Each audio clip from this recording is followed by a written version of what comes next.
Evening all. তো আজকে আমাদের বাড়িতে রাত্রের মেনু হচ্ছে পিঠে। তো এখানে এগুলো আমিই বানিয়েছি, তো একটা বানাতে গিয়ে ভেঙেও গেছে। তো এরকম একটা ডিজাইন করেছি, ইচ্ছা হলো। আর এখানে আমার মা রান্না করছে, এখানেও পিঠেই হচ্ছে। তো এখানে হচ্ছে তেলের পিঠে। তো পিঠে আমি খুব একটা পছন্দ করি না, যেহেতু তাও বাড়িতে অন্যান্য লোক তো খাবে, ওই জন্য করতে হয়।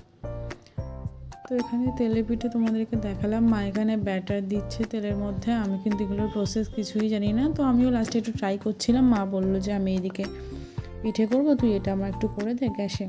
তো সেই জন্য করছিলাম, সেটা ক্লিপ নেওয়া হয়নি। আর এখানে আর একটা পিঠে হচ্ছে আকশে পিঠে। আমাদের এখানে তো আকশে পিঠেই বলে, অনেকে কাস্তে পিঠে, অনেকে সাজের পিঠে, অনেকে সরা পিঠে, অনেক কিছুই বলে। তো আমার হঠাৎ করে রাত্রে আমুল দুধ দেখে ইচ্ছে হলো একটু দুধ খাবো, দুধ খাবো না, দুধ চা খাবো। তো আমি এখানে দুধ চা খাই। আবার তোমাদের সাথে কালকে দেখা হবে।